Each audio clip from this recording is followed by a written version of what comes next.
दोस्तों last lecture में हमने जाना कॉम्बिनेशन रिएक्शंस के बारे में और आज हम बात करेंगे डीकंपोजिशन रिएक्शन के बारे में। ये जो डीकंपोजिशन रिएक्शंस हैं ये बिल्कुल ऑपोजिट है हमारी कॉम्बिनेशन रिएक्शन की।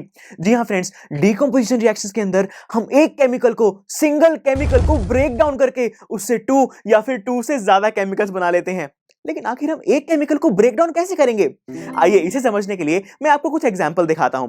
दोस्तों सबसे पहले एग्जांपल के लिए मैंने यहां पर ले लिया है कैल्शियम कार्बोनेट जिसका फॉर्मूला है CaCO3। और जैसे ही मैंने इस कैल्शियम कार्बोनेट को हीट करना शुरू किया तो इसने ब्रेक डाउन होना शुरू कर दिया, यानी कि ये डीकंपोज होने लगा। और डीकंपोज होने के बाद इसने मुझे दिया कैल्शियम ऑक्साइड और साथ ही साथ इसके अंदर से कार्बन डाइऑक्साइड गैस रिलीज हो गई। तो दोस्तों आप यहां पर देख सकते हैं कि मैंने यहां पर एक सिंगल केमिकल लिया था जो कि था कैल्शियम कार्बोनेट, और जैसे ही मैंने उसे हीट किया तो मुझे दो केमिकल्स मिल गए हैं जो कि है कैल्शियम ऑक्साइड और साथ ही साथ कार्बन डाइऑक्साइड गैस। यानी कि मैं कह सकता हूं कि ये जो मेरी रिएक्शन है ये एक डीकंपोजिशन रिएक्शन है, क्योंकि इस रिएक्शन के अंदर मुझे एक सिंगल केमिकल से दो अलग अलग केमिकल्स मिल गए हैं। और फ्रेंड्स यहां पर ये जो कैल्शियम ऑक्साइड बन रहा है ना, इसका एक बहुत इंटरेस्टिंग यूज है।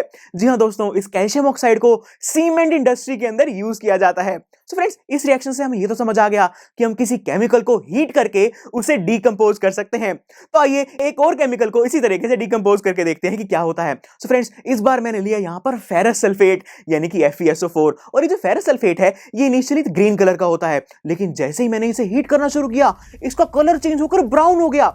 फ्रेंड्स ऐसा इसलिए है क्योंकि जैसे ही मैंने इसे हीट किया तो ये डीकंपोज होने लगा, और डीकंपोज होने के बाद इसने मुझे दिया फेरिक ऑक्साइड। और ये जो फेरिक ऑक्साइड है ये ब्राउन कलर का होता है, इसीलिए ये जो ग्रीन कलर का मेरा फेरस सल्फेट था उसका कलर चेंज होकर ब्राउन हो गया। लेकिन दोस्तों साथ ही साथ मैंने इस टेस्ट ट्यूब के अंदर एक और चीज ऑब्जर्व की, और वो ये कि इस टेस्ट ट्यूब के अंदर से कुछ गैसेस निकल रही थी। तो जैसे ही मैंने उन गैसेस को स्मेल करना शुरू किया तो उनकी स्मेल बहुत ही अजीब सी, बहुत ही इरिटेटिंग, बहुत ही पंजेंट स्मेल थी, जिसकी वजह से मुझे ये पता चला कि वो जो गैसेस हैं वो है सल्फर डाइऑक्साइड और सल्फर ट्राइऑक्साइड गैस, क्योंकि इन दोनों गैसेस की जो स्मेल है वो बहुत ही इरिटेटिंग, बहुत ही पंजेंट स्मेल होती है। तो दोस्तों देखा कितनी इंटरेस्टिंग रिएक्शन थी ना ये। इसके अंदर जब मैंने मेरे फेरस सल्फेट को हीट किया तो उसने ब्रेक डाउन यानी कि डीकंपोज होकर मुझे 3 डिफरेंट केमिकल्स दे दिए। तो दोस्तों मुझे तो बहुत मजा आ रहा है इन अलग अलग केमिकल्स को हीट करके डीकंपोज करने में। तो आइए एक और केमिकल को डीकंपोज करके देखते हैं। तो दोस्तों इस बार मैंने लिया यहां पर लेड नाइट्रेट। जो लेड नाइट्रेट है ये इनिशियली तो व्हाइट कलर का था,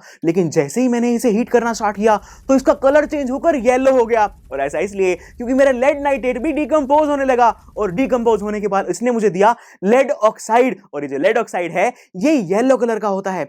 लेकिन साथ ही साथ मैंने इस टेस्ट ट्यूब में ये ऑब्जर्व किया कि इस टेस्ट ट्यूब में से कुछ ब्राउन कलर की फ्यूम्स निकल रही थी, और मैंने ये देखा कि ये जो ब्राउन कलर की फ्यूम्स हैं वो है नाइट्रोजन डाइऑक्साइड गैस की। यानी कि मैं कह सकता हूं कि इस रिएक्शन के अंदर से नाइट्रोजन डाइऑक्साइड गैस रिलीज हो रही है, और साथ ही साथ इस रिएक्शन के अंदर मुझे ऑक्सीजन गैस भी रिलीज होती हुई मिली। यानी कि दोस्तों मैं देख सकता हूं कि मेरे लेड नाइट्रेट ने ब्रेक डाउन होकर मुझे लेड ऑक्साइड दिया, नाइट्रोजन डाइऑक्साइड गैस रिलीज हुई और साथ ही साथ ऑक्सीजन गैस भी रिलीज हो गई। यानी कि मेरी ये रिएक्शन भी एक डीकंपोजिशन रिएक्शन है।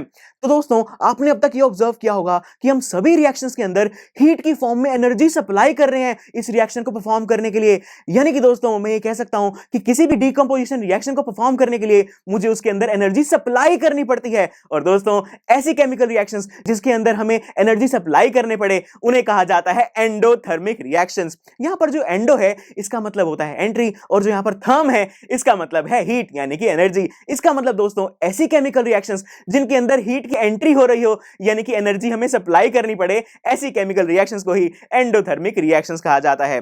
सो फ्रेंड्स अब तक हमने देखा कि हम सभी रिएक्शंस के अंदर हीट की फॉर्म में एनर्जी सप्लाई कर रहे हैं, लेकिन क्या ऐसा जरूरी है कि हम हमेशा हीट की फॉर्म में एनर्जी सप्लाई करें? हम तो किसी और फॉर्म में भी एनर्जी सप्लाई कर सकते हैं, जैसे कि इलेक्ट्रिसिटी। ये जो इलेक्ट्रिसिटी है ये भी तो एक टाइप की एनर्जी है ना। लेकिन दोस्तों हम किसी सब्सटेंस में इलेक्ट्रिसिटी सप्लाई करके उसे डीकंपोज कैसे करेंगे?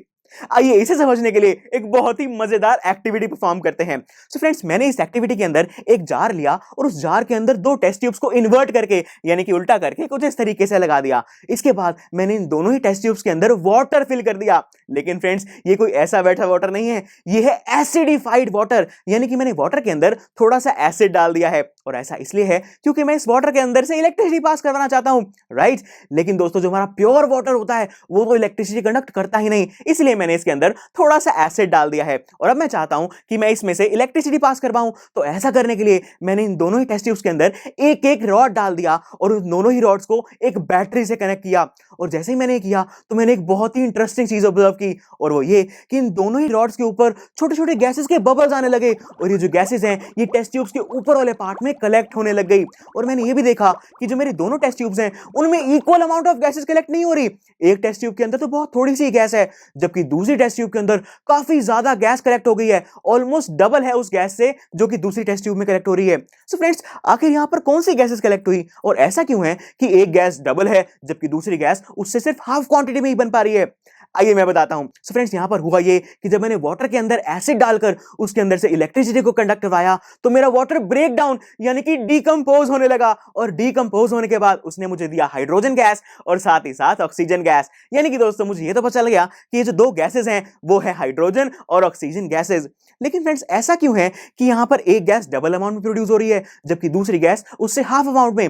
ये रिएक्शन तो मुझे इस बारे में कुछ नहीं बता रही। फ्रेंड्स, ऐसा इसलिए है क्योंकि ये जो केमिकल रिएक्शन मैंने यहां पर लिखी है ये अनबैलेंस्ड केमिकल रिएक्शन है, और इसी वजह से हमें ये कोई इंफॉर्मेशन नहीं दे पा रही। तो आइए सबसे पहले हम इसकी बैलेंसिंग करते हैं। सो फ्रेंड्स, बैलेंसिंग करने का सबसे पहला स्टेप क्या है?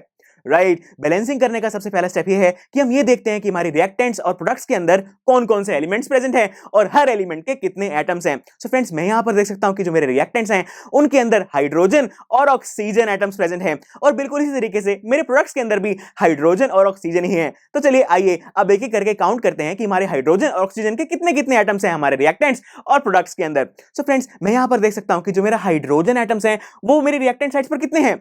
राइट, H2O के अंदर हाइड्रोजन के 2 एटम्स प्रेजेंट हैं, और अगर मैं बात करूं ऑक्सीजन एटम की तो मैं देख सकता हूं कि H2O के अंदर ऑक्सीजन का सिर्फ एक ही एटम है। और बिल्कुल इसी तरीके से मैं अपने प्रोडक्ट्स के अंदर भी जो नंबर ऑफ एटम्स हैं वो बहुत इजीली काउंट कर सकता हूं। लेकिन दोस्तों, अब आप यहां पर देख सकते हैं कि जो हमारे हाइड्रोजन के एटम्स हैं वो तो दोनों तरफ इक्वल हैं, यानी कि नंबर ऑफ हाइड्रोजन एटम्स तो बैलेंस्ड हैं। लेकिन अगर मैं बात करूं मेरे ऑक्सीजन के एटम्स की तो मेरे इस तरफ पर यानी कि मेरे रिएक्टेंट साइड के अंदर तो ऑक्सीजन का सिर्फ एक ही एटम है, जबकि मेरे प्रोडक्ट्स के अंदर ऑक्सीजन के 2 एटम्स प्रेजेंट हैं, यानी कि नंबर ऑफ ऑक्सीजन एटम्स तो बैलेंस नहीं है। यानी कि मैं ही चाहूंगा कि मेरे रिएक्टेंट्स के अंदर भी ऑक्सीजन के 2 एटम्स प्रेजेंट हो। तो ऐसा करने के लिए मैंने क्या किया कि मैंने मेरे H2O यानी कि वाटर को 2 से मल्टीप्लाई कर दिया, और जैसे ही मैंने किया, अब जरा आप देखकर बताइए कि मेरे रिएक्टेंट साइड पर ऑक्सीजन के कितने एटम्स हैं? राइट, मेरे रिएक्टेंट साइड पर भी अब ऑक्सीजन के 2 एटम्स प्रेजेंट हो चुके हैं।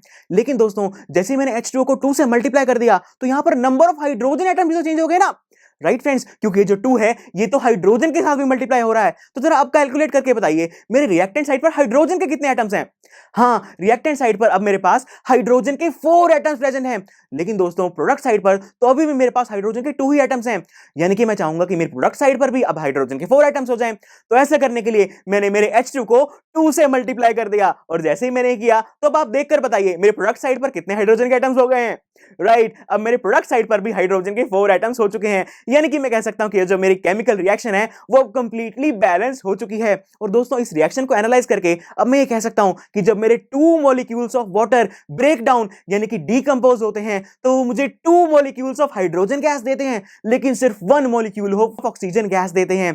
यानी कि दोस्तों, जब मेरा वाटर डीकंपोज होता है तो वो मुझे डबल हाइड्रोजन गैस देता है as compare to the amount of oxygen gas. यानी कि मैं कह सकता हूं कि इन टेस्ट ट्यूब्स के अंदर जो डबल अमाउंट में गैस प्रोड्यूस हो रही है वो है हाइड्रोजन गैस, जबकि जो हाफ अमाउंट में गैस प्रोड्यूस हुई है वो है हमारी ऑक्सीजन गैस। तो दोस्तों, अब तक हमने देखा कि हम हीट और इलेक्ट्रिसिटी दोनों ही टाइप्स की एनर्जी को यूज करके किसी भी केमिकल को डीकंपोज कर सकते हैं। लेकिन फ्रेंड्स, एक और ऐसी टाइप की एनर्जी है जिसका यूज करके हम डीकंपोजिशन रिएक्शन परफॉर्म कर सकते हैं। जी हां दोस्तों, और वो एनर्जी है हमारी लाइट एनर्जी। तो एक बार क्या हुआ कि मैं केमिकल्स के साथ ऐसे ही खेल रहा था, तो मैंने एक बोल के अंदर सिल्वर क्लोराइड नाम का एक केमिकल डाला, और ऐसे ही खेलते खेलते मैं सनलाइट के अंदर निकल गया। लेकिन फ्रेंड्स, मैंने सनलाइट के अंदर जाते ही ऑब्जर्व किया कि थोड़ी देर बाद जो मेरा सिल्वर क्लोराइड जो कि पहले व्हाइट कलर का था वो चेंज होकर ग्रे कलर का हो गया। फ्रेंड्स, ऐसा इसलिए हुआ क्योंकि जो मेरा सिल्वर क्लोराइड जो कि इनिशियली व्हाइट कलर का था, जैसे ही मैं उसे सनलाइट की प्रेजेंस में लेकर गया तो सनलाइट में आते ही मेरा सिल्वर क्लोराइड ब्रेक डाउन होने लगा, यानी कि डीकंपोज होने लगा, और ब्रेक डाउन होने के बाद मुझे उसने दिया सिल्वर जो कि ग्रे कलर का होता है। इसलिए मेरे सिल्वर क्लोराइड का कलर व्हाइट से चेंज होकर ग्रे हो गया, और साथ ही साथ उसके अंदर से क्लोरीन गैस भी रिलीज हो गई। यानी कि दोस्तों, मैं कह सकता हूं कि इस रिएक्शन के अंदर सनलाइट की वजह से जो मेरा सिल्वर क्लोराइड है वो डीकंपोज हो गया है। और दोस्तों, ये जो हमारा सिल्वर क्लोराइड है ना, इसका एक बहुत ही इंटरेस्टिंग यूज भी है। जी हाँ, इस सिल्वर क्लोराइड को ब्लैक एंड व्हाइट फोटोग्राफी में यूज किया जाता है। हाँ, आज की डेट में तो हम कलर्ड फोटोग्राफी ही प्रेफर करते हैं, लेकिन जब काफी सालों पहले सिर्फ ब्लैक एंड व्हाइट फोटोग्राफी ही चला करती थी, उस टाइम पर इस सिल्वर क्लोराइड और बिल्कुल इसके जैसा ही केमिकल सिल्वर ब्रोमाइड को ब्लैक एंड व्हाइट फोटोग्राफी के लिए यूज किया जाता था। तो दोस्तों, डीकंपोजिशन रिएक्शन के बारे में तो इतना ही, लेकिन नेक्स्ट लेक्चर में हम एक और बहुत ही मजेदार केमिकल रिएक्शन के बारे में डिटेल में जानेंगे। तो चलिए फिर मिलते हैं नेक्स्ट लेक्चर में। आई एम श्योर स्टूडेंट्स, आपको ये लेक्चर बहुत ही पसंद आया होगा।